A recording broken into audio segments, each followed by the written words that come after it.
Without any further ado, go ahead from my bane, Prince Yashuvel.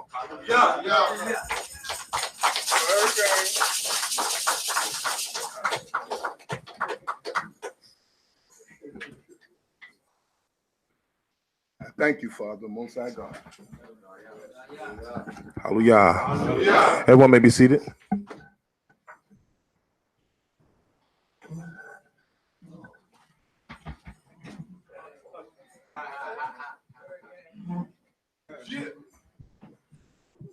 Bird out at the top.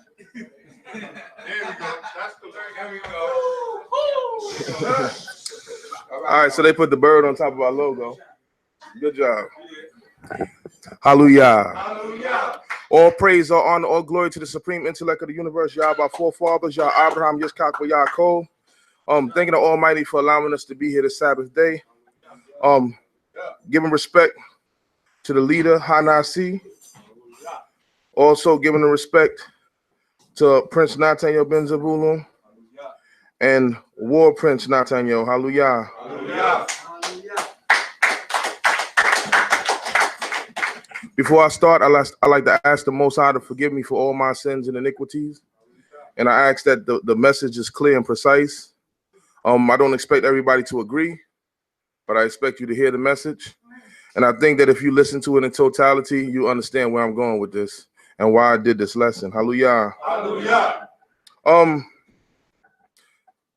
I started to, when I was in Georgia, I started to think about personal changes in life as an individual, because I'm basically an introvert, you know, a philanthropist by day, introvert by night, you know, but I love people, but then I go into my place of my peace and my tranquility where I kind of remove everybody's thoughts from me. And, you know, I see people wearing a mask every day, and sometimes it's just not really appealing to me. I want people to be who they truly are. And I started to judge myself the same way. I wanted to look into the unknown of my own subconscious, you know, because sometimes that's hard for us to do as a people. We don't want to see the skeletons in our closet. Sometimes we even blotted out our memories. Yeah. But we're super critical to others. But sometimes self-exploration shows that you can find yourself, you can find yourself in other people. And that's how you create an atmosphere of love. This is how you create an atmosphere of peace. Is that there's a spirit that connects us all, that binds us as one.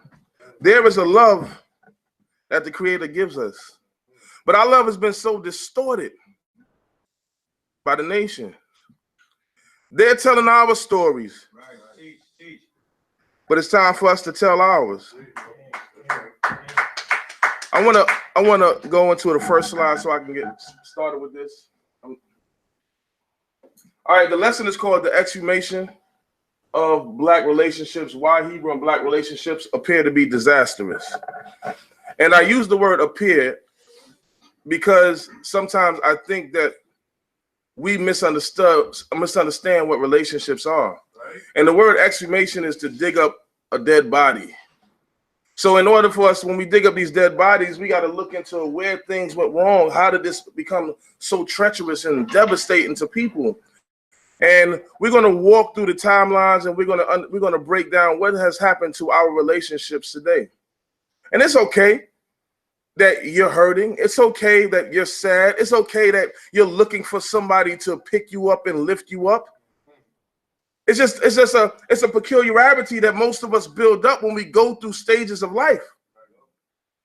You know, it's not designed that your wife runs to you when you enter the door. That's something inside of us, because sometimes we lack the confidence to just go on by ourselves because we need somebody to help push us. And we understand that that's peculiar about me. It's not a necessity. That's right. But it's something that I like. It's something that I will need at times, or I feel I need, because we all go through this turmoil. So let's go on. All right. And constructing a theory which derives from a neurosis. Anybody know what neurosis is? When your body starts to self-destruct. It's an anxiety disorder. And I'm going to tell you now, the reason why I brought this up, because most of the young children and most of the people around my generation have anxiety disorder. We have anxiety disorder, and it's because the world is changing rapidly and we haven't kept up to it, and we're trying to keep up with the norms of society, but there's so much in us that we don't even discover or explore. You find yourself, what's about sighing? You sighing for what? Yeah, what's up, man? Oh, no, I'm good. I came from somewhere. What is it? Start to dig deep and start to do research about yourself. So I want to talk about this anxiety disorder because it causes in the distant past. We are first and foremost following the tendency of our patients to lure as far away as possible from the critical present. So now psychology has this tendency to make us focus on the past, but it leaves us in the past. So what is it saying is the things that's going on with you now is not really from your past. It's a present problem. And when you think about your past all the time, it lures you away from how to handle things in your present situation. You didn't have the same faculties when you were little. You are a grown man now. You are a grown woman now. Your brain is developed to handle certain issues. Oh, man, this is what happened to me. This was wrong with me. Oh, I'm doing this because of this. We even got to see it in our Israelite community. Whoredom is accepted because something happened to this young daughter. We shouldn't accept any negativity in our community. We can address the issues, but now you have to be held accountable for your present and your actions. So that's just a trick. It's a distraction and it's a deviation that we all go through in life. And some of us are even scared to face the demons, but now we use to face the demons to perpetuate our madness and our sickness. And we coming together as a people and we putting together these wounded people. Right. Yeah. And then you wonder why everything going, I don't like that camp. I don't like that. It got too many wounded people up in there. That's basically what you're saying, but y'all was putting us together so we can heal. You don't know the power of self until you're around others. You got to think about that. You don't know how strong you are. You don't know how creative you are. You could be there. I'm the sexiest person in the planet. I look good. Then you go around a group of people, you be like, dang, I'm probably number 4 now. I gotta step my game up. Damn. And then that's a lie. Yeah, that's a lie. That's a lie. Yeah. That's a lie in your mind. You know, you be lying. Yeah. But let's go into Jeremiah 31:19. Because I want to support this idea about not dwelling in the past. And I want to tell you something about who you are. When you get a teacher to come up here and tell you he need help, that's the power of y'all working. Because our biggest mistake is to pretend like we all good. Yeah, true. That's the biggest mistake you ever can make. And that's our facade. Everybody here, I'm good. I'm Gucci. I'm an OG. You need help. Yeah. We need help together, right? Now that sounds different now. Now you can accept a little bit of hurt from everybody else because you know that person's sick. Look over that person, you sick. That person look back, you sick. It's okay because we in it together now. Yeah, we're a sick congregation about to work this thing out. Go ahead, Jeremiah 31:19. We in the book of Jeremiah, chapter 31, verse 19. Let us all say hallelujah. Hallelujah. Surely after that I was turned, I repented, and after that I was instructed. I smote upon my thigh. I was ashamed, yea, even confounded, because I did bear the reproach of my youth. Oh, so now Jeremiah is saying the same thing. Now the prophet is telling you he had to, man, I know I was wrong. I know I'm messing up. The prophet telling you this. He said, because I was carrying that reproach of my youth. If the prophet is telling you he walked with God, even he got something to learn. So if prophet Jeremiah, you knew why they called him the weeping prophet, because he was reflecting on his own life. He was reflecting. He felt it. He felt it. So now you got to be able to identify what's wrong with you as an individual and stop carrying that. That part of your past is a part of your creativity. Why did this happen to me? It happened to you. God blessed it to happen to you. In many customs, they take vases that break and they line them with gold and put them back together, and it's more expensive or more valuable than it was before it was broke. And that's how we speak of your life. Come on, come on. Let's stop home. Woe is me, woe is me, woe is us. Let's go. We a team now. We a team now. You gotta look hard. And I know you're scared. You be like, Past. I'm looking at the door like, walk up in there, it ain't that bad. Because everybody's going through it. You think our people from the was raped, right, drugged, right, everything. Right. They doing everything to destroy you. Right. And you mad because somebody made you mad because they looked at you a certain way? Come on, we can't be that vicious against our people. But yet we smile up in the white man's face all day. Right. All day. You in a black-owned store, you don't get your food in time, you call it corporate. No, and they don't even have corporate. The phone ringing in the back. The same person you cursed out. Hold on a second. Yeah, that's what you got to think about it. So critical our people. I wonder why we don't have black businesses, because we're so critical of them. I don't care if the brother out here barbecuing right in front of the camp.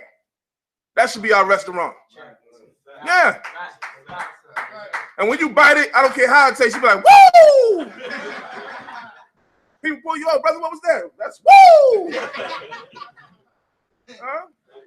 For real, this is a y'all dog eggplant burger. Like, yeah. Like, woo! Make them stop. Make them stop and then pull your brother to the side. Yo, y'all thought this didn't have no seasonings, brother. Had a gardeny smoke smell to it. I don't know where that came from, brother. Man, y'all slow today.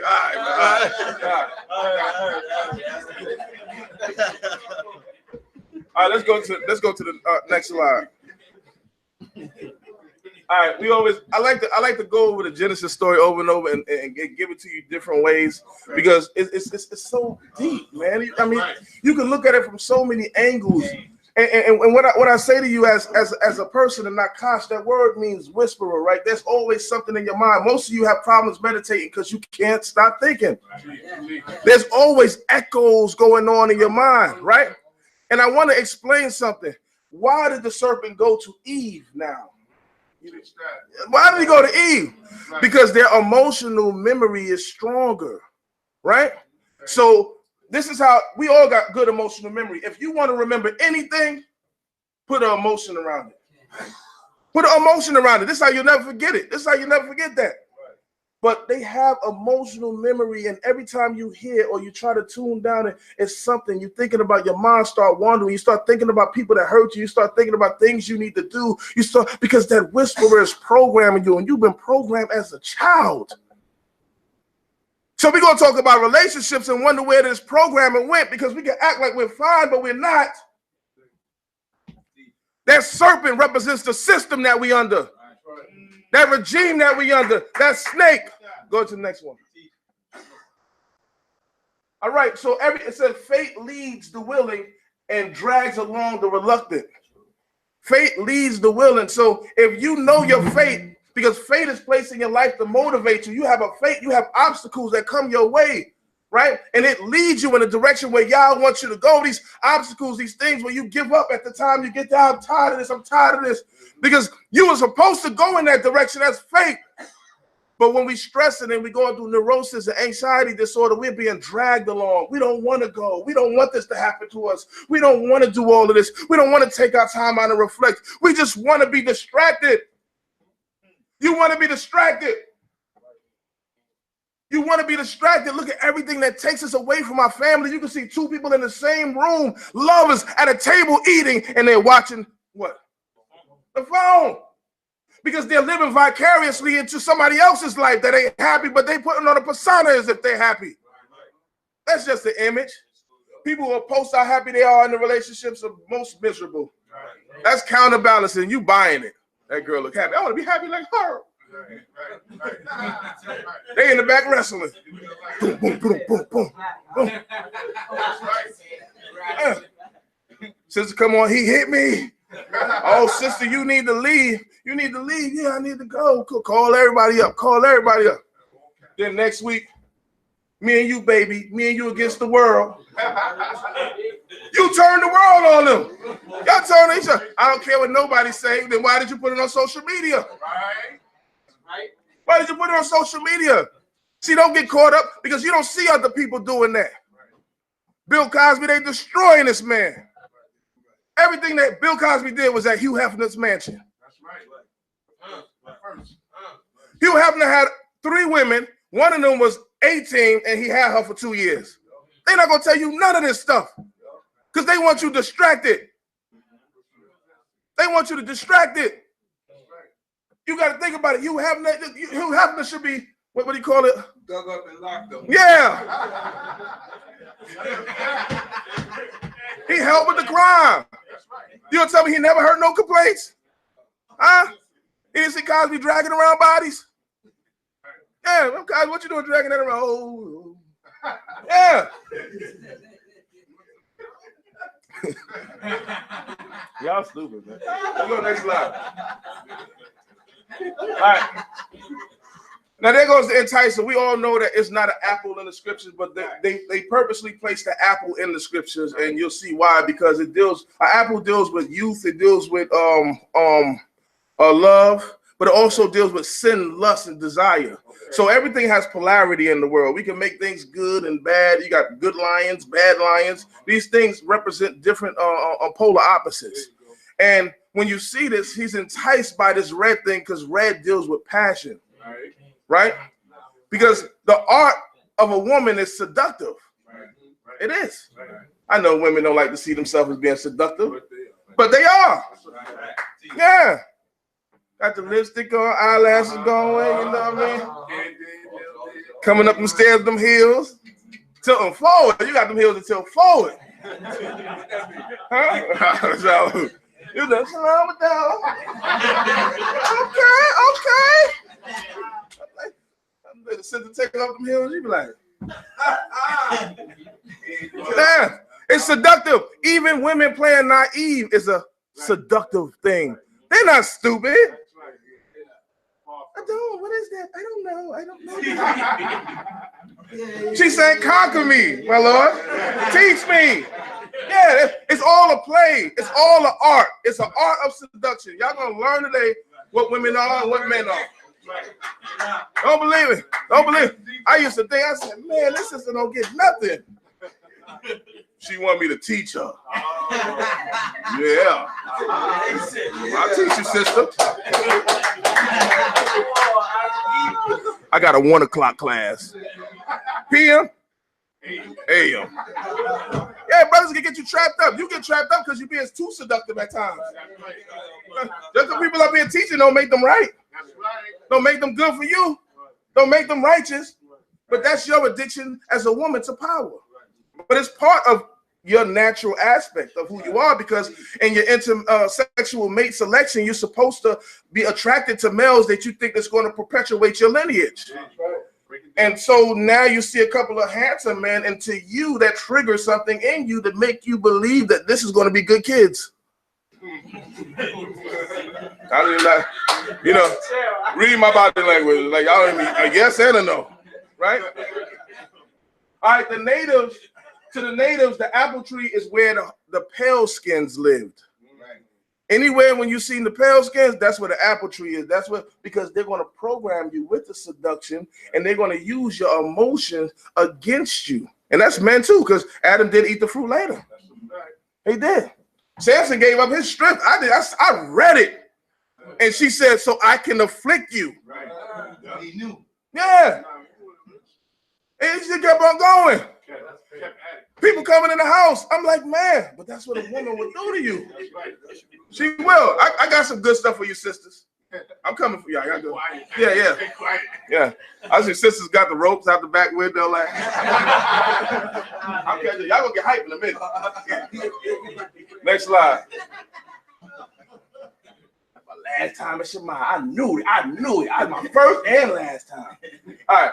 Now, the sister did something, but I really appreciate them powerful sisters' lessons last week. Them things on point, man. Yeah, I ain't gonna front.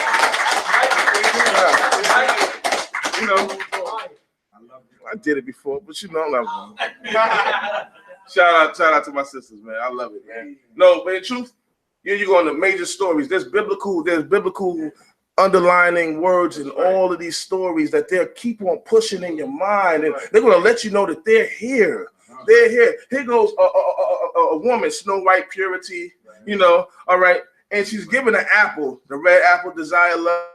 Now this is what I want to go into, because the serpent, when the serpent talks to the woman, it gives you something about a woman, and it explains how she's malleable and passive. That is a woman's nature, to be malleable and passive. She believes certain things, you know, that probably shouldn't be believed at times, but hey, it's part of her nature in order for a man to have dominion. It's a push and pull scenario that we all are a part of. So in it, now you wouldn't take an apple from this person, would you? You wouldn't. You wouldn't even believe what the serpent said. But sometimes, even if they know that the person giving them is wicked, they'll still entertain certain things at certain times. Now, I want you to just be mindful of where I'm going. Go ahead. It says, there must be something your little heart desires. Now watch what she says. Go ahead. Now, before I go into what she says, I want to make a statement by Peterson, right? It says, it's absolutely amazing to me. We are stuck in the daydream of a naive 13-year-old girl. He's not even talking about this. He's talking about our views on relationships, right? And we start to push this. Look, we dress our little daughters up like princesses and all of this stuff. And in their mind, they think that there's going to be a Prince Charming to just carry them away. But what does she wish for? She wished that he will carry me away to his castle where we will live happily ever after. That's a false reality. That is a false reality. Who's starting to believe this? Because there's going to deception. It says the he, she, me. Right? It says the serpent deceived her or gassed her up and elevated her. He, she, he. Anytime you see the word sheen and aleph, you got Nasa, you got Masa, Moshe, all of these. It's something elevating it, something carrying it. It's putting it so high. When you put relationships so high and you got somebody believing something that is not real, when they go through that relationship, it's going to shock them. It's going to rock their socks off. They're not going to believe their relationships because we fantasize relationships here. America has found a way to trick all of us. She wants to live happily ever after, and somebody save you and bring you into happiness. Happiness is based off of who you are. You can't wait for nobody. So now what happens? Next line. All right, there she go. She ate the apple, unconscious. Our sisters are unconscious. Because they're going from one man to the next, and they're looking for this happily ever after guy. They're looking for something that don't even exist. But it's called the backfire effect, because no matter how many times your brain, and it's a cognitive biasness that we all have, that every time you see that it don't work like that, you still say, it does. I believe. I believe. I believe. Yeah, I'm telling you, this is the believing in some of this stuff. They believe in unicorns, monogamous men. They live in the same place. Unicorns and monogamous men live in the same place. We're going to find them. Go ahead. All right. Fractionation seduction. Fractionation seduction is, I mean, they give it words, but I'm pretty sure most men know how to utilize this. It's how to seduce a woman. It's used in movies, it's used in plays, it's mind control over women. And it shows you how to do it. It's real simple.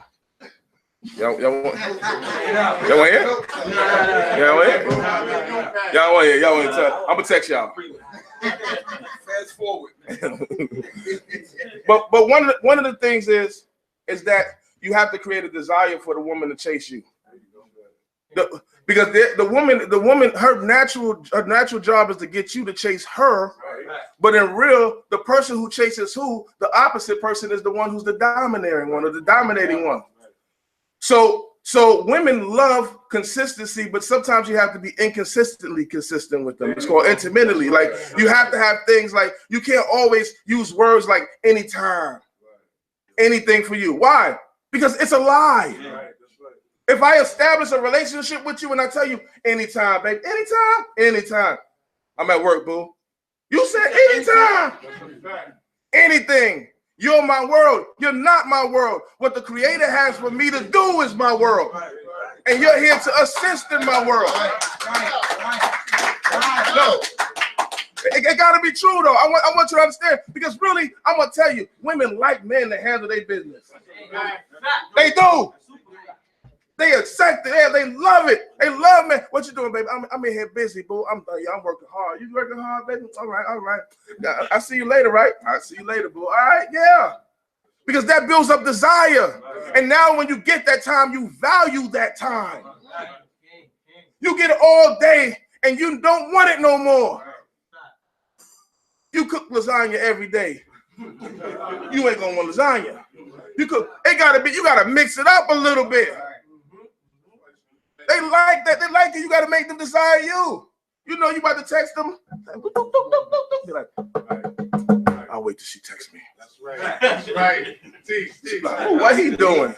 Well, he must be busy. He working hard making the millions. Right. You in the food stamp line like, yeah.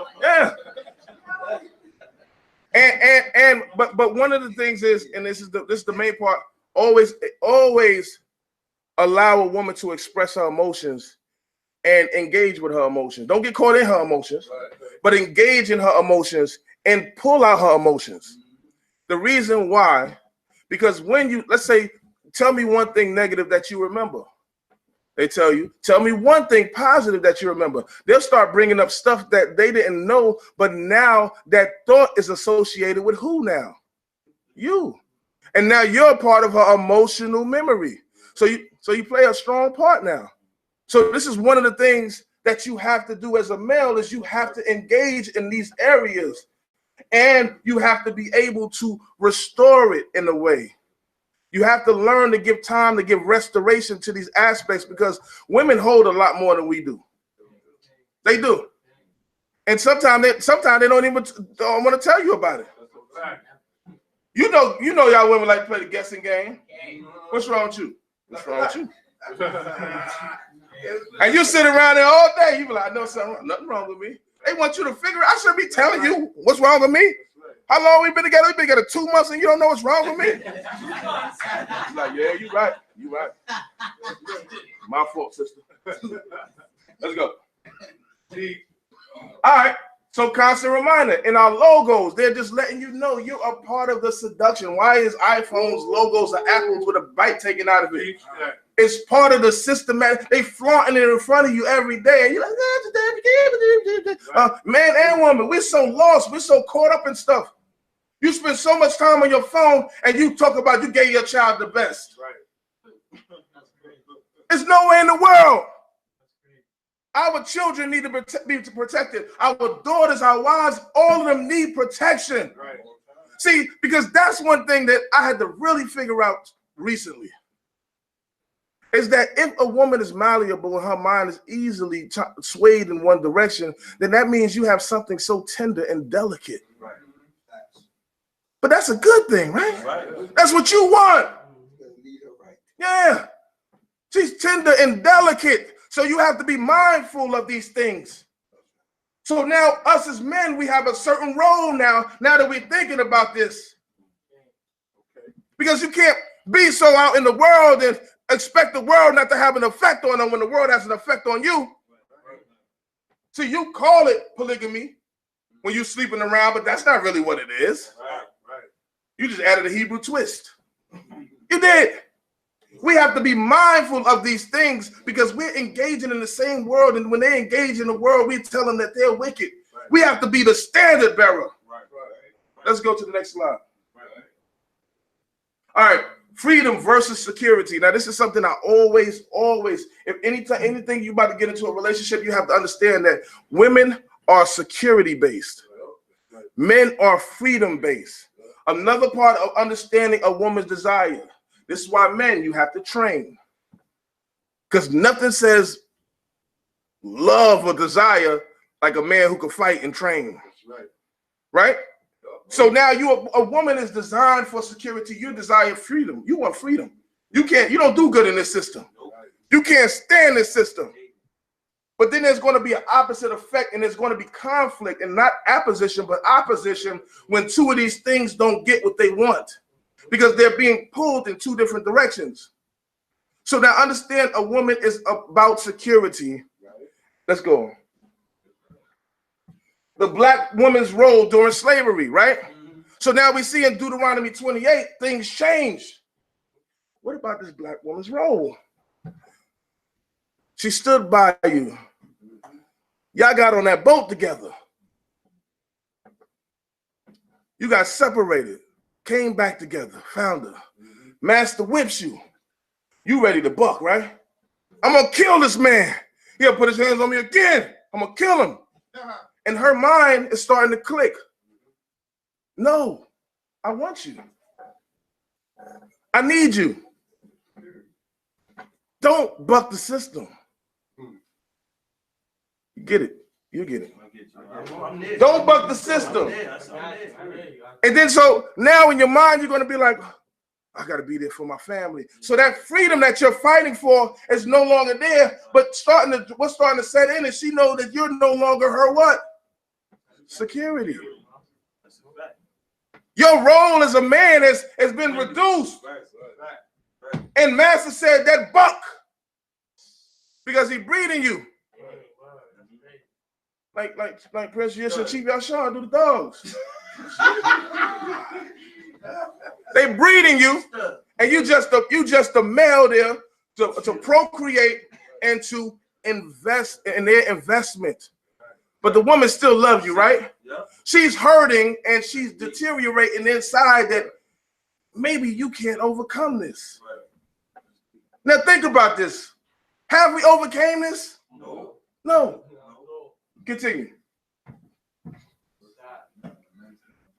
Our women are so delicate. Now look at that woman. That's your wife. Look in the eyes. I don't want y'all looking around, but that's your woman. That's your heart. They're so delicate, but I'm going to show you what happens. Next slide. When the men are weak, women become more masculine. When the men are weak, women become more masculine. Here goes the sister getting whipped. The man can't do nothing about it. Even if he does, he probably won't make it to see tomorrow. So then she has to start thinking of new ways of survival. Because we're going to get extinct. We got to survive. Master like, I'm going to kill that buck. He look at me when I whip you, wench. She's like, he going to kill my baby. Go visit Master at night. Come back, a new mind. Master is off of him now. He don't want none. Because she's about security. But she just sold her soul. Why is a palm tree right there? Because Deborah always stood at a palm tree. A palm tree is a feminine tree with masculine attributes. Wow. When she seen it, she said, the glory gonna go to a woman.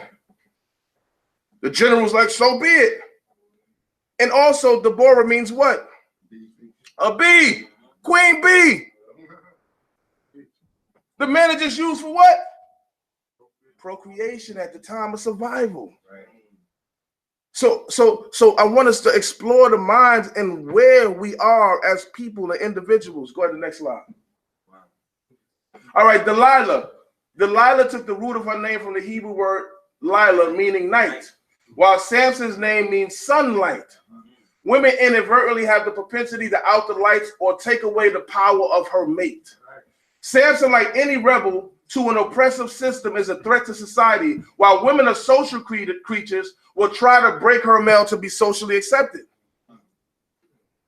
So one of the things that your woman loved about you is you was a little rebellious, right? You had a little buck in you because in that symbolized a dominant male. Whenever you buck the system, it symbolizes a dominant male, a dominant figure.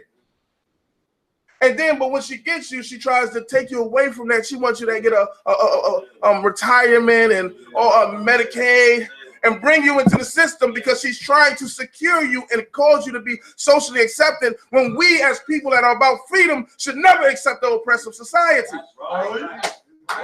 So this is something that Delilah did. And they say Delilah didn't like Samson. She probably was tired of Samson tearing up her people. So she led him, and he was carefully rocked into position. And then when you don't have that power, you don't have that dominance no more. She loves you, but she can't be with you no more. So as a man, you have to always figure out how to keep that dominance and have that security available. Because this ain't about religion. Religion can't carry a woman. Nation building can carry a woman. So if we say in society is dominating our women and destroying our women, then why do we send our women into society? The same thing happened in slavery. You sending them off. She go to work. Yes, sir. Yes, sir. She come home. She mad at you. I only got 3 texts today. Tell your boss you only got 1 email. You get what I'm saying? How? Because now the security is not in what you're doing. It's in the system. It's in the system. That's her husband now. Yeah, that's her husband now. You just the mate. So now you got to figure out how we taking back our dominance. And Albert talks about it. These schools. Remember, one of the things we thought, and go to the next slide. Hold on, I got you.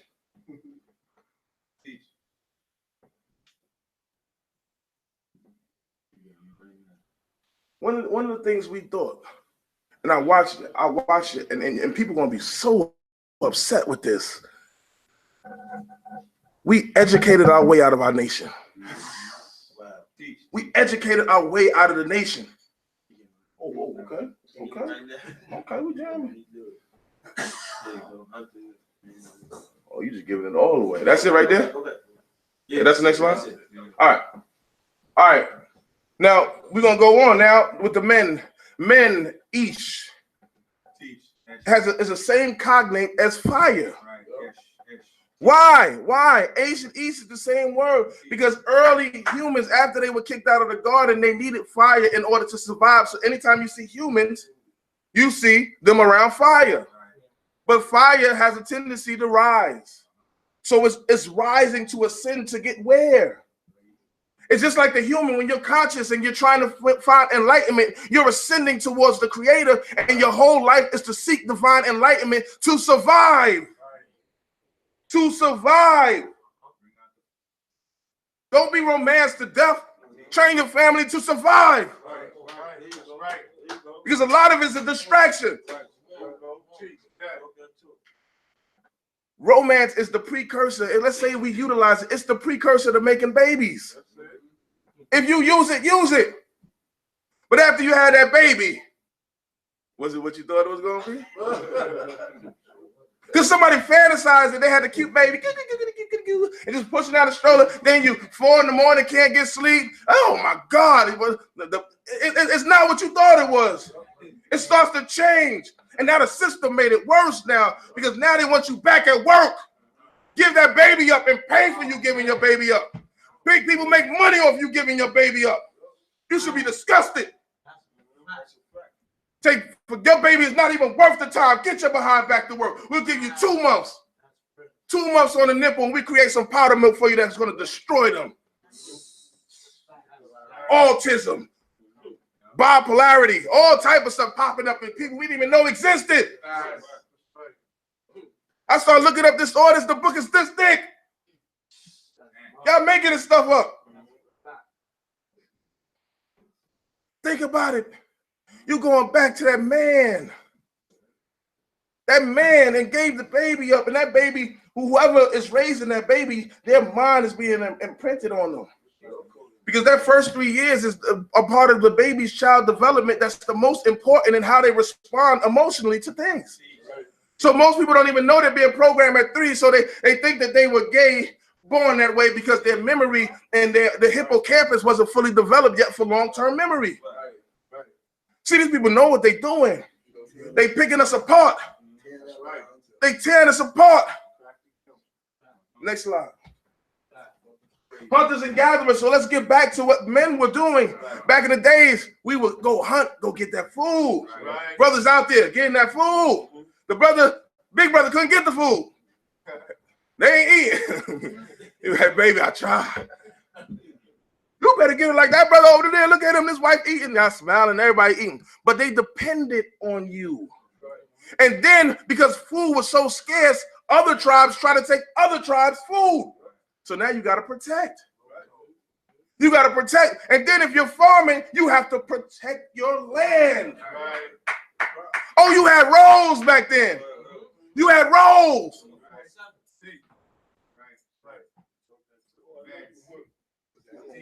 Yeah. You had roles, you had fire. The woman was out there gathering, they were getting their stuff too. You were working harmoniously together. Until they took you away. They took you away and brought you into a new world that you try to adjust to. And you don't know what's going on. Next slide. All right, biblical archetypes. We all have archetypes. So here goes the word Av, right? Av is the strength, the bull's head. You got the bait, which is the house. It's the structure of the house. The man comes with a structure. See, they tricked us, right? The man comes with the structure. They created dual income families because before they had single income families that were very thriving. So they created dual income families, jacked the price up a house and try to get you in areas you couldn't afford because now you have to depend on the woman to provide too. So now y'all splitting bills. How much you got? Yeah, I got a little bit on. I got a little bit on it. I got a little bit. Yeah. Now they taking away your power, certain because you're supposed to come with that house. You in my house. Come on in. This is how I like my house. You see how my house look? This is how I like. And this is your house too. This is your house too. Come on in. But you already have the structure. The woman is she's the glue. It's the strong liquid, strong water. She's the one that holds it together. But now she's the provider. The the babysitter. And then she get mad at you. The Philistines are coming, Samson. Wake up. Oh. Because they tricked her. See, you go to jail for not paying child support. They get support for not being able to take care of their child. Think about it. Next slide. Freedom by any means. By any means, we want freedom. Freedom by any means. Let's go. I want you to listen to this video. And this is from an old clip I was just watching this week. It's from Sparta, Georgia. It's Sparta in the 1970s. Wow. That's where Goshen is. Huh? That's where Goshen is. And one of his loves was houses. And he loved them. Bring it back. I want you to pay attention. How we turn it up? You put the mic there. Where the mic on? And one of his loves was houses. And he loved them. And he had a play it back. Play it back. His children to have a big house. Play it again.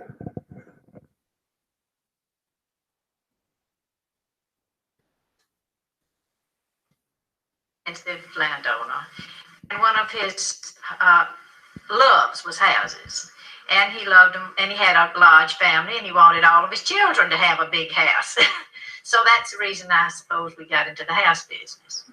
He had one, and he bought one next door for his daughter. He bought this one that we're in now for a son. A son. And he had another son who lived a little way down the road, and another one who lived in another part of the county. All right. This one was built in 1840.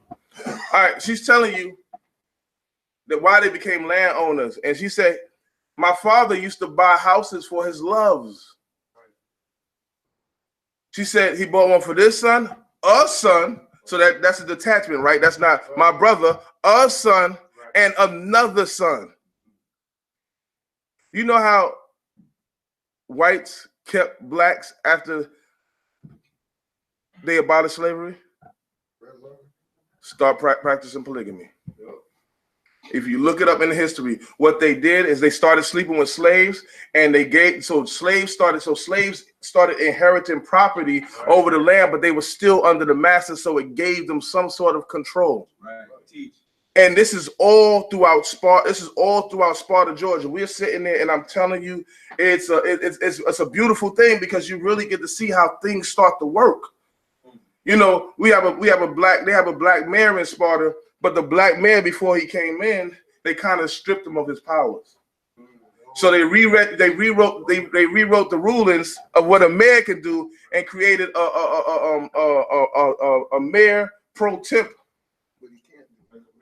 Yeah, like an assistant mayor, to basically run the things. And this was so powerful, because I want you to understand that things start to happen different when you start owning land.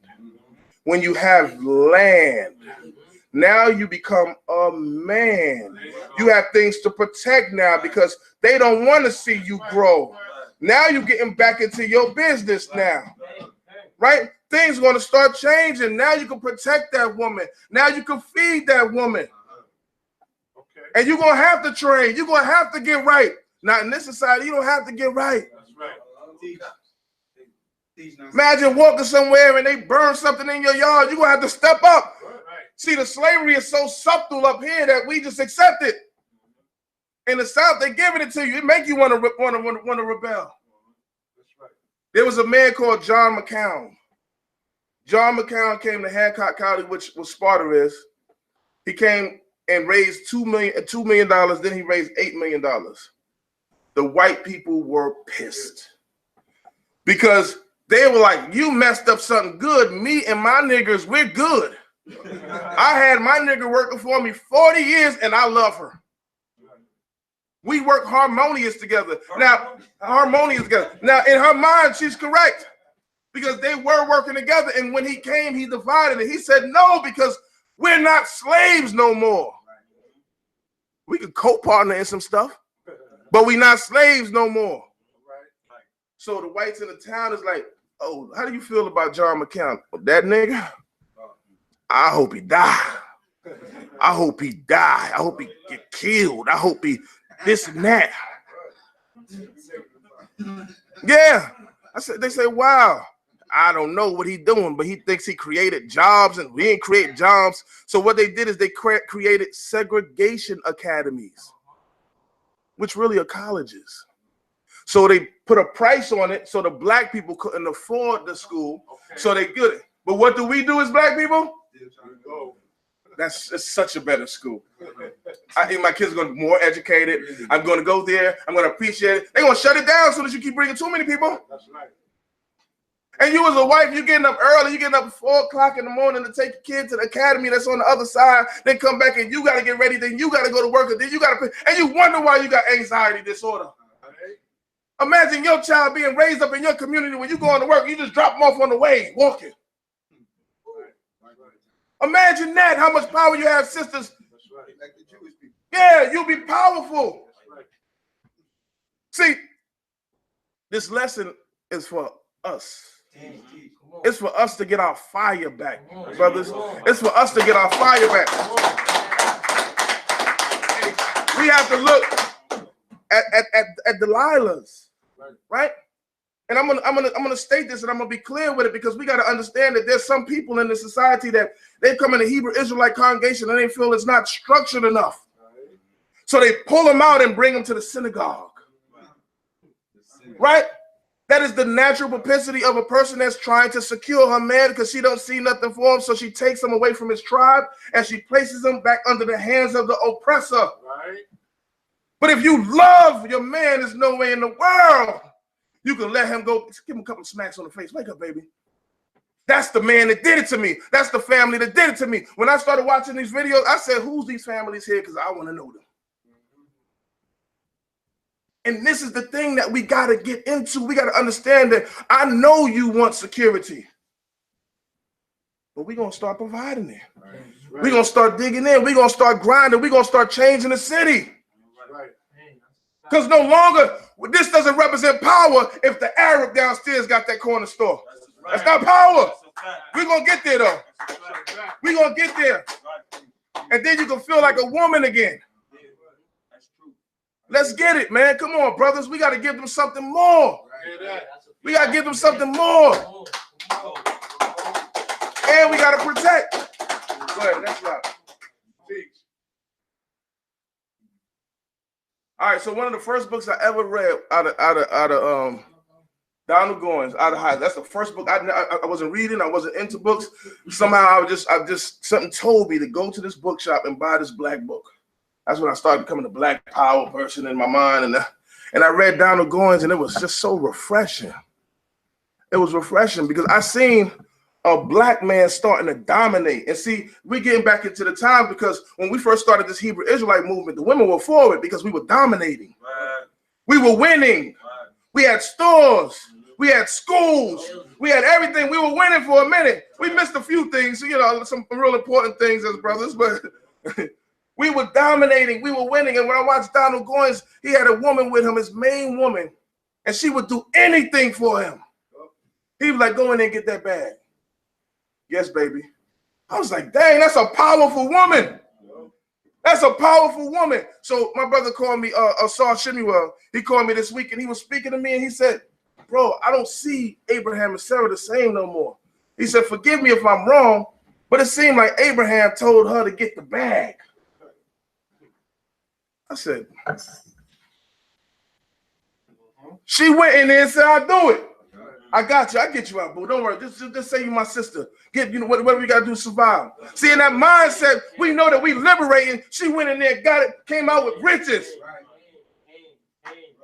She went there. See, it's not the same mindset of women that we have, but we do have women like that. But there's a difference. There's a difference between the Delilah and the Sarai.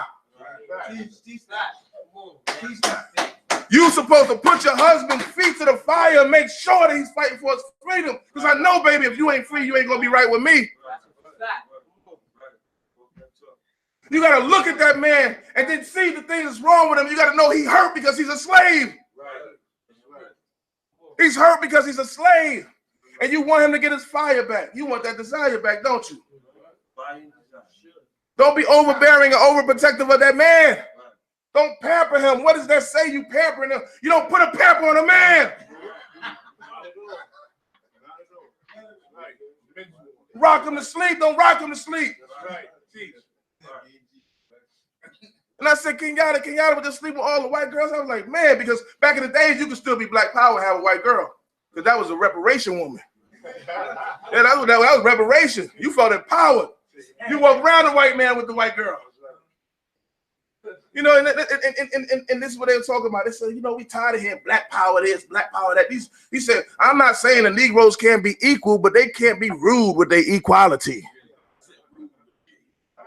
They rude. They can't be boastful. You tell us we can't be boastful. We finally got money. So this man came and what he did, they tried to stop him from buying businesses. So he just took the land that he had and made catfish, millions and millions of catfish. And the first story we ever heard, but we never put two and two together when we came there, is that there was a man who went to buy up the city and they killed all his catfish. They killed all his catfish. They said, y'all need to get out of here. I looked at Nasi Rob. I said, this is fun. This is fun. Why? Because now you get to become a man now. Are you going to run because you see oppression at your face? They ask us now they ask the question, y'all know John McCown? Yeah.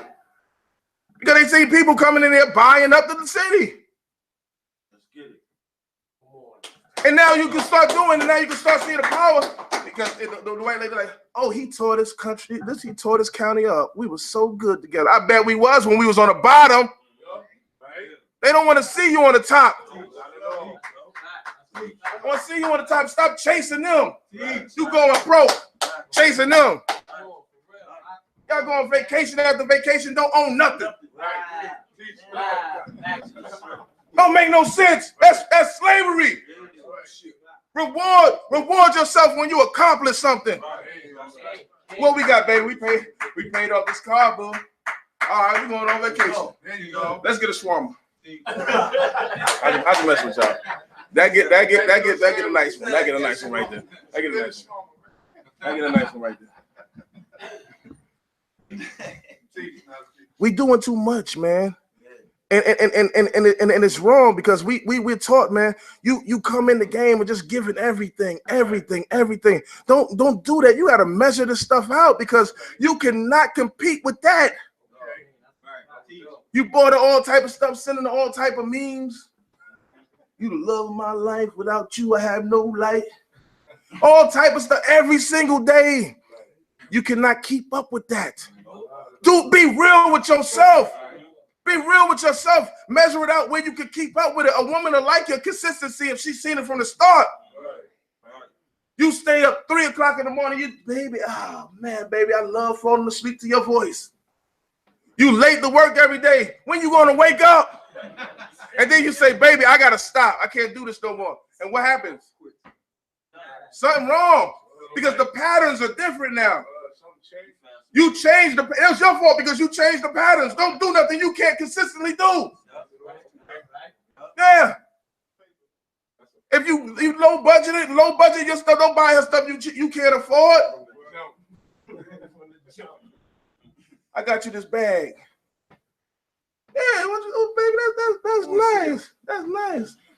This ain't Pathmark. Yeah. You do the same thing, right? Be real with yourself. A woman gonna love you for you. Don't start chasing because you start putting money in stuff that they don't even want you in. That's so far in the system. You buying stuff, your children want stuff you can't afford. And don't own nothing. Don't own nothing. You know how the blacks lost Harlem? They had moms and pop stores everywhere. They ran Harlem. They sent their kids to college, and the kids went off to college and went and found businesses in the corporations. Right. The family stores deteriorated and destroyed and got sold to the Koreans and the Arabs.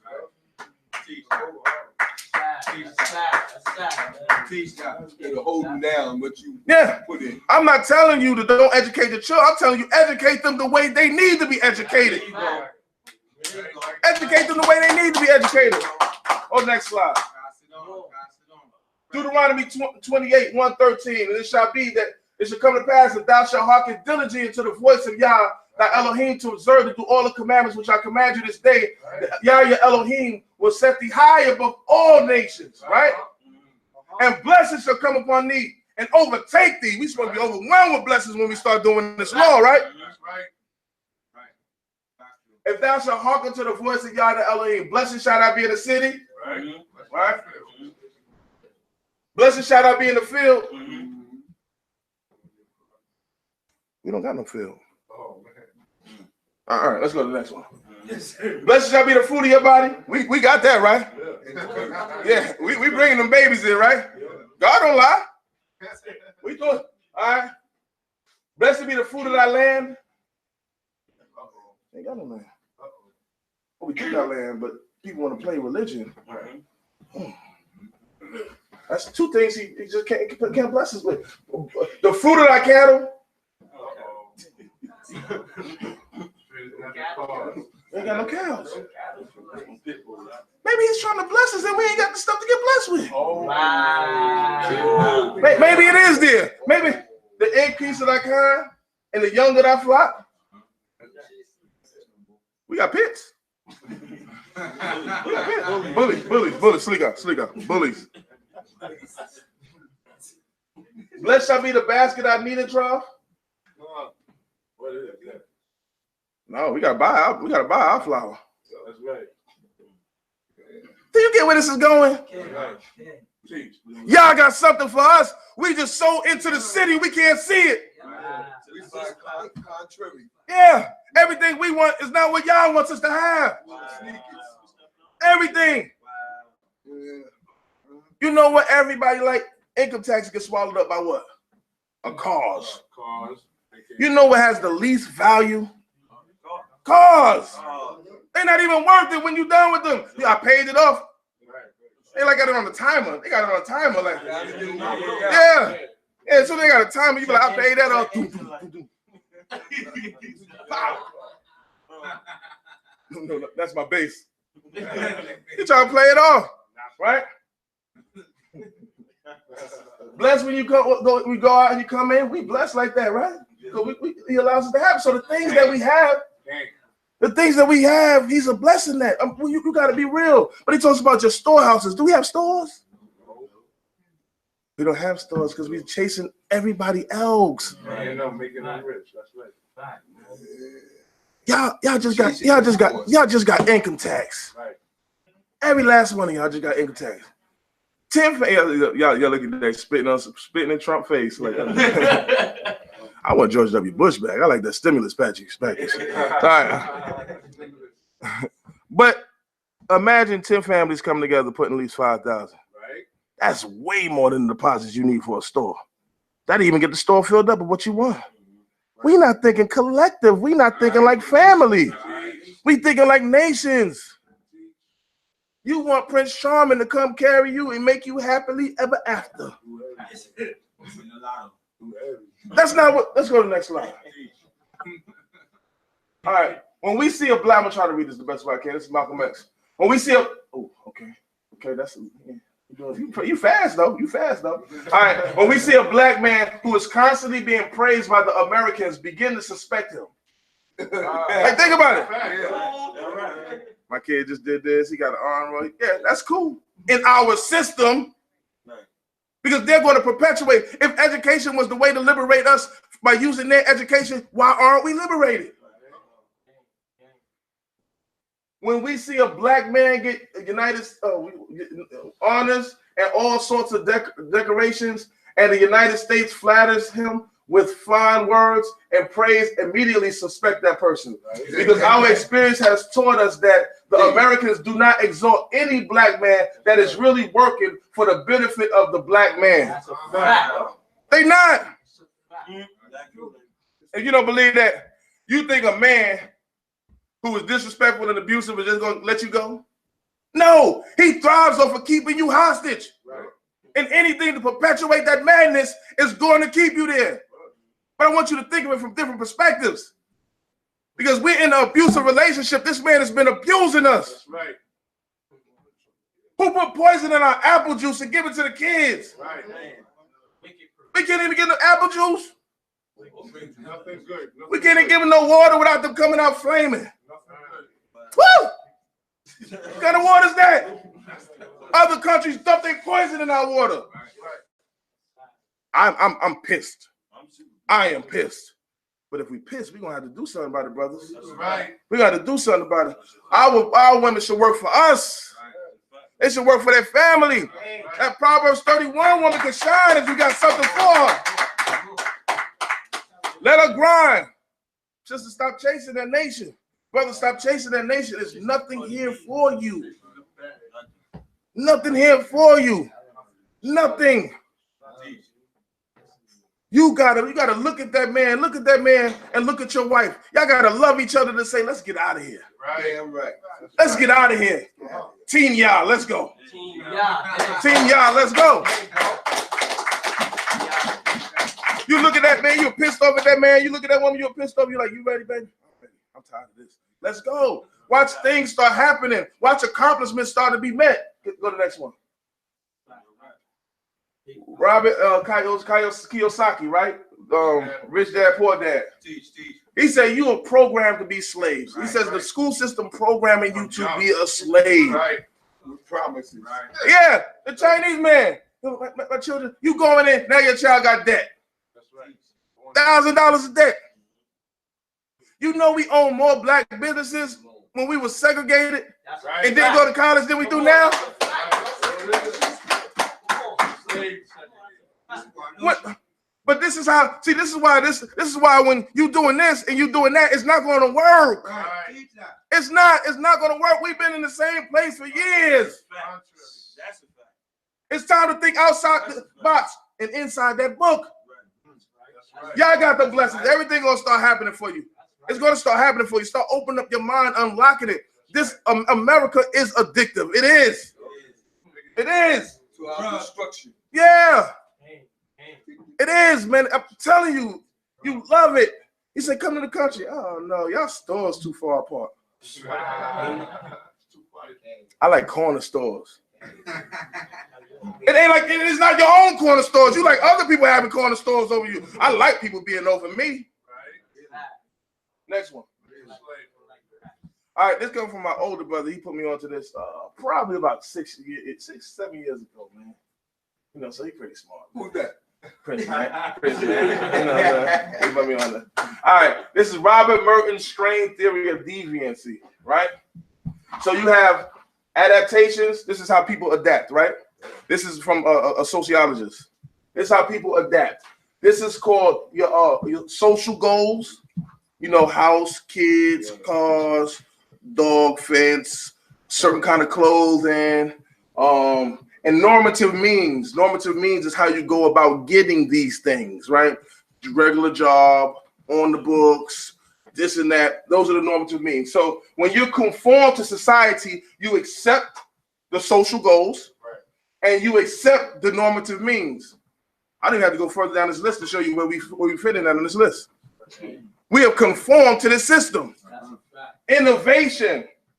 You accept the social goals because you like a nice house, this and that, but you reject the normative means. You go a different way of getting it. This is how you become innovative, because you create new ways of revenue. So this is what is called the innovators of society. Ritualists, they reject social goals and accept the normal means. So they just go to do the work because they got to do it because they just do it ritualistically, but they don't really care about what society has for them, right? Retreatists, those are the druggies. They reject the social goals and reject normative means. They just like they reject them. But then the rebels replace the social goals. We gotta see, our goals got to be what's in Deuteronomy for God to be blessed us with. Those are our social goals. It's not what these people are trying to tell us. See, so now we replace our social goals with our social goals that's in this book. We replace our normative means by creating more things, and then we become rebels. See, I don't like that. Our goal as males to be a rebel on this list. And I ain't talking about just getting beat up with cops for doing stupid stuff. That's what I'm talking about. Yeah, I'm talking about fighting for something you love. Fighting for something you love. Had the city talking about, we worried about these people. And we ain't heard nobody. We just here to love and build up our family. Next one. All right. Now, this is a guy talking about John McCown. Go ahead. See, we're not together. We're not organized.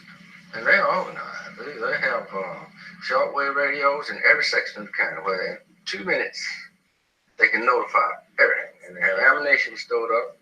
We have ammunition personally. I see you have 2 guns in your van. Yes, I have. And so has all my acquaintances. It's said that you and your friends believe that there is almost a second civil war imminent. Yes. Throughout the United States, I think so. See, you have these black organizations, and they're all getting together. Black Panthers, and all of them, and NAACP, and a number of them, and they're all getting together, and they are. It is communist inspired, so I think. All right. So what did he say in the beginning? They said the blacks were more organized than the whites. He just told you how to take over. That's why this place here has to be seriously organized. It has to be in order. No rebellion accepted. Rules, regulations followed. Orders followed. Anybody breaking the rules will get punished. That's the only way to move is organized, because even when you go to work, you keep coming in there late and you're getting written up. You start speeding up, you get a ticket to make it to work on time. How much more the glory of God? The glory of the Almighty. Organization needs to start here. It has to start here. The children have to see you coming in on time. They have to see you being here alert, giving praises to Yah. I don't know if I'm going to make it today. We'll fall out of line because our kids cannot see that. Damn right. If you want to take over, you got to be doing this organization. That's the only way. Let's go to the next one. All right, that's John McCown, right? That's the brother there. Continue. Is the next slide? All right, man. All right, so in it, I want to say this. As brothers, if we don't secure these women, we're going to lose them. That's a fact. We are constantly chasing a cycle of newlywed games. See, we are into the fantasy. And we're into it so much that when the newlywed is over with, we never prepare ourselves for the second half of the relationship. Have you ever done that? In a relationship, all you're thinking about is that beginning. And then when that beginning dies off, it dies away and you don't know what to do with it. You don't know what's going on here. And all of a sudden, you can't respark it, so you go into the next person. Until that newlywed fades off. Till that fantasy is gone. They got us locked into a fantasy, y'all. You bit that apple, it dropped. But we'll take the blame because we got to protect you. We got to show that we men, we were supposed to hold down the land so this could never happen to you. But if we men and y'all was y'all's our witness, we're going to rise again. And we're going to put that protection where it needs to be. You go to Ecclesiastes. Let's go to Ecclesiastes 9. See, there's life is plagued with tragedies. It's plagued with different things. You searching for happiness, but what about things that we go through in the families? What about things that we're struggling with as men? What about things that we're struggling as women? Or vacations and all these things just going to wipe all that away? No way. It don't. It's a temporary fix.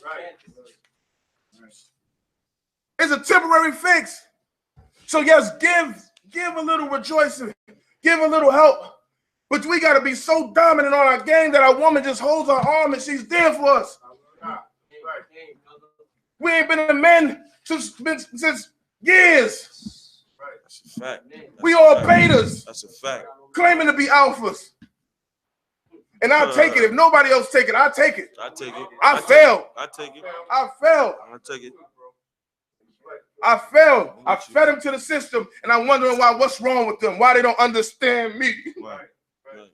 Because somebody else training them and programming them. You want to know about a relationship? Go to Ecclesiastes 9. I think we in verse 8. Hallelujah. Hallelujah. Praise the mighty Yah.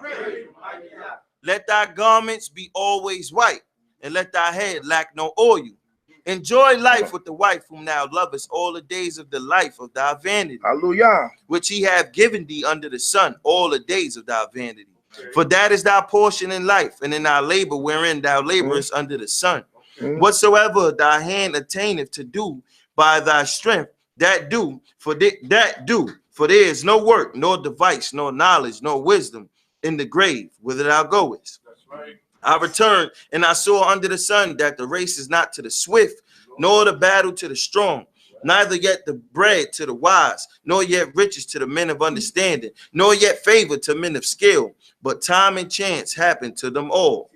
For man also knoweth not his time, as the fishes that are taken in the evil net, and as the birds that are caught in the snare. Even so are the sons of men snared in an evil time, when it falleth suddenly upon them. This also have I seen as wisdom under the sun, and it seemed great unto me. There was a little city, and few men within it. And there came a great king against it, and besieged it, and built great bulwarks against it. Now there was found in it a man poor and wise, and he by his wisdom delivered the city. Right. Yet no man remembered that same poor man. Sorry, this Ecclesiastes I'm looking for. It's verse 8. It's talking about there is one alone, and there is not a second, and it talks about there's two better than one. Okay, to this 8. And even when you take that verse, it says, enjoy the wife of your youth, right? Right. Happiness is what? Pursuing Yah. See, they give us another kind of happiness. Happiness is when you pursue righteousness. 4:8. It's when you pursue righteousness, and then your happiness will come. Right. Right. Let's don't mask this and pretend like we righteous enough where we blocking off our woman's glory. If we righteous enough, we holding it down and we doing things that'll uplift them. We do things, remember, they're tender. Right. See, we can get mad because somebody comes in and don't do what we tell them, but maybe sometimes we can express ourselves different because everything is traumatizing them. And that's because of their emotional memory is different and registers things different to us. So if there's something you're not getting, then talk about the peculiarities that you develop. Right. Hey, there's something peculiar about me that I want you to understand. That when I come home, I like food to be ready because that makes me feel like a man. Are you able to do that for me? Right. You get how that might work differently now. Right. You know, because when I come home, my self-esteem isn't high, baby. Battle on the way home. I'll see what I can do. Then you got problems, right? But you got to adjust yourself and start. See, the problem with our relationship is we don't know how to train people to train us. There you go. If your man is doing something right, give him a little reward. There you go. Give him a little extra. That double scoop, boo. Yeah, that double scoop? Get a little extra. Hey, it felt good. My wife said something to me the other day. I felt good. Right. I arched my back. I'm like, yeah, I feel like a man now. I ain't heard that in a long time. What you say? Say that again. Right. That's right. You know when you call an old man, you know, you see an old man and an old woman in the store, you know how the old women get them? How you doing, young man? He be like, how you doing, Miss Martha? The person is like, hey, young man. He like, hey, make him feel good. And when your woman does something right for you, reward it. It's called intermittent conditioning. This is how you get people to do whatever you want them to do. This is how you do it. If somebody came by and dropped $3,000 on the corner of Saratoga once, Monday, and they came back 3 weeks later on a Tuesday and dropped some money, where will people start hanging out? You don't even got to get it all the time. Just some reward or get them hanging out on Saratoga. It will. Just a little bit, get them hanging out. You want the woman to be around you, reward her for good behavior. Reward your man. You have to train people on how to train you. You're different. You're different than everybody else. Everybody's different. You can't expect everybody to understand who you are because nobody knows what you've been through. And you're peeling back layers of yourself, and they're peeling back layers of themselves. But sometimes we get forced. Don't punish your man so much that he can't come back. Don't punish your wife so much that you can't come back. Make a statement by rewarding that person when they do right. They cook that meal for you. They do something. They try to please you. Let them in. Even if it hurt, let them in that second. I see you. Right. There you go. You look good when you cook. Right. Even if it hurt you. And then watch it start coming back when you start to see the love, because you got to look at your man, you got to look at your wife and say, hey, this system is dogging us. Yeah, it is. Exactly. Forget all that stuff. This system is killing us. Exactly. Come here, girl, grab her hand. Yeah. Exactly. Right. This system tore me up. I don't like it. I hate it. I hate it too. I hate it. It tore me up. And I watch everybody else's condition and destroyed. Yeah. That's to America. In our way of improving. Right. We got to improve because hierarchy is based off of competency. Right. They're ruling us because they're more competent right now. Okay. See, it won't reverse itself magically. It has to be something that you're applying. You have to show you're the most dominant and competent when they come in and say what they got going on Saratoga. They got the whole block now. Right. All the kids coming over there. Everybody want to do. They start seeing y'all marching. They start seeing y'all doing certain things. They're going to want to come. Right. See, the gang mentality is natural. Kids don't want to really get into bad gangs. Right. They want to join good groups that look like good gangs. Right. Yeah. Peace. Yeah. They want to join good groups. They want to be a part of something. Right. Then they got to go, yo, you know what? Right. Right. Now I got to go risk my life. Who want to risk their life for a group? Yeah, they don't have no purpose. That's right. That's because you ain't doing your job. Right. They ain't supposed to want to be a part. How many kids you knew went to school and they joined ROTC? They can get people to put on them uniforms. Y'all can't recruit nobody. You laugh. Everybody like, because people want to be a part of something.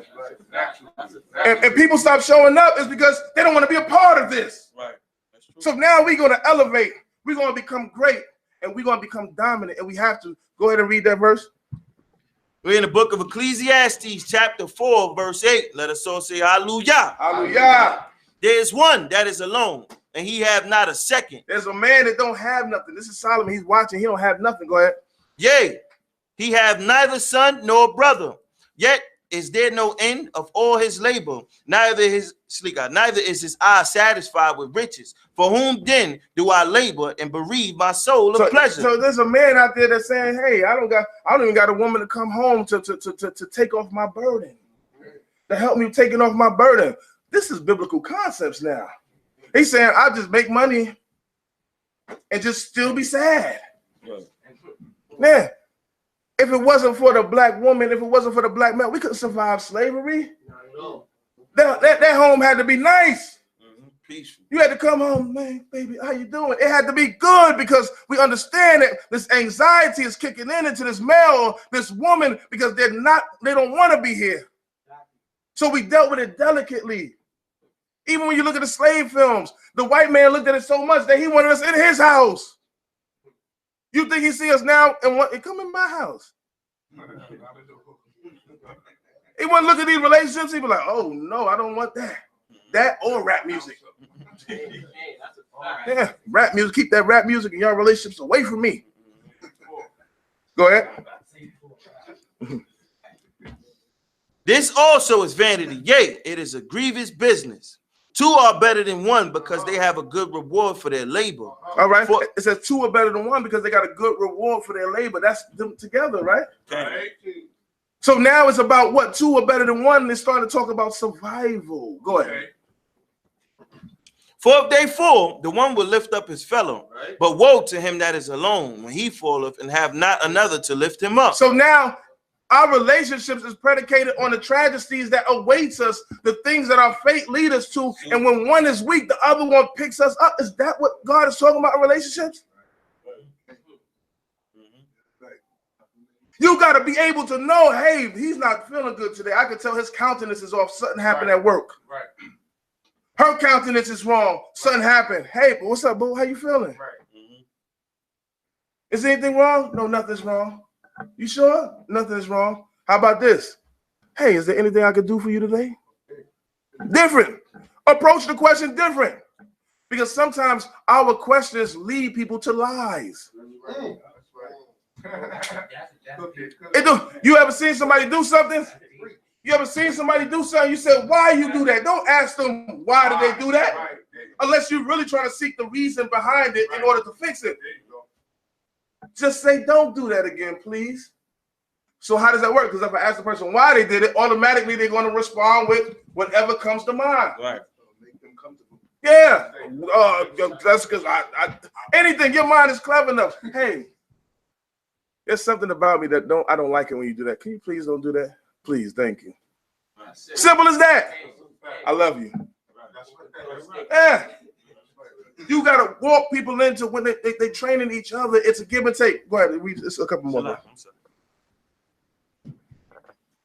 Again, if two lie together, then they have warmth. So now it's talking about fire. It's talking about survival. If two lie together, they become warm. Right. Everything's about survival. Right. Everything's about survival. So now we working together. We cold. Let's cuddle. Let's stay warm. It is something different that we got to acknowledge as people. And that's what we got to know. This is a struggle. You never thought life was going to be this way. You never thought it. You thought something was going to be just so beautifully placed and everything was going to be good. You're not going to go through the same struggle as everybody else. Everything is different. Yeah, I did. And then if reality hits you, you're like, whoa. Shoot. And you're traumatized because that serpent placed that so high, he lied to you about what relationships were. if you know it's teamwork to fight to survive, you may get a different portion out of it. Can you enjoy each other? Can you go out? Can you treat each other kind and nice? Yes, you can do all of that, but put survival first.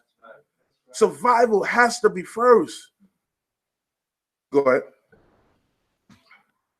But how can one be warm alone? If a man prevail against him that is alone, two shall withstand him, and the threefold cord is not quickly broken. So it means that y'all coming together. Now, you thought I was going to say something about polygamy on this one. I'm not. Let us just work together as a family, Right. and strengthen each other. Sometimes our responses to each other because something is going on with us. We mask our problems well. We come in here lying. Everything good, brother King. Yeah, you come in here lying off the bat.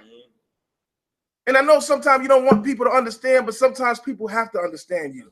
They have to know it's a struggle. That don't mean complain every day, but I'm going through something right now, and I probably need somebody to talk to. I think about it when I get around to it. Because if you lie to me, then I'm going to think that you don't like me just for no reason. And not that something is wrong with you. Right. I know people that love a person and like a person, desire a person, and when they get mad, they shut down. They'll completely shut down. You would think that this person hates me. Yeah, but you have to explain. I just don't know how to deal with stuff. I have a problem where I tend to shut down and I go into a dark spiral. This is just me. I was raised that. I was raised to shut down. So now I understand. So now I can work with you and I understand, hey, baby, this one of the shutdown moments? You need a second? I got you. You want me to take care, do something for you? Got you? Anything I need to do to be a better man? Vice versa. Yeah. You gotta give. And sometimes you gotta fight that bad feeling. How long you been with each other? Y'all been together 20-something years, 30-something years, and y'all just don't like each other. It just happens sometimes because I'm tired of the same old stuff. But you got to recreate yourself as an individual. You have, as a man and a woman, you're supposed to be changing. Stagnation is not a part because your natural process is evolution. You are supposed to evolve to take on the challenges and break away from the symptoms of the past. This is stuff that we're supposed to be doing, so you can't be stagnant. Can't be the same person. You're not the same. I'm not. Right. I can't be. Right. I'm here. I'm too close to God.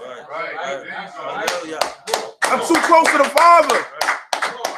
I gotta change. I don't look at stuff like that. I look at if I fail, God will destroy me.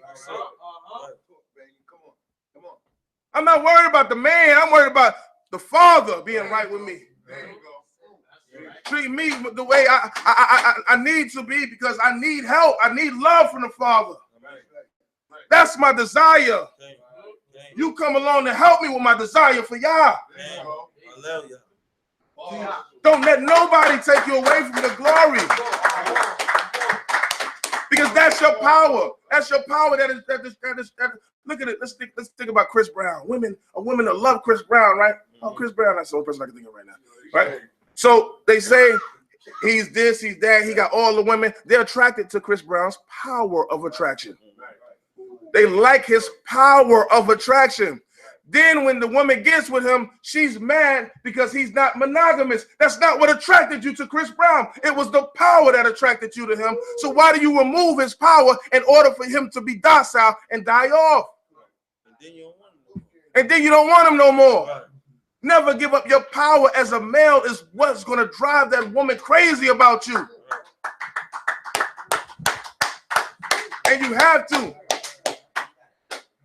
And don't ever, because if you hear this lesson, you could take it the way you want to. But at the end of the matter, you knew I just said men need to step up their game and protect these women. And I said they have the natural tendency to be certain ways because we wasn't man enough and we got to step up. I don't care about you can't tell women nothing nowadays. I don't believe in that. And just like the brothers that get it, the women that get it too. And it just has to be that way. We have to love one another. We have to love one another, change who we are. Ain't nobody know you like that woman that love you. That man that love you. With you all them years.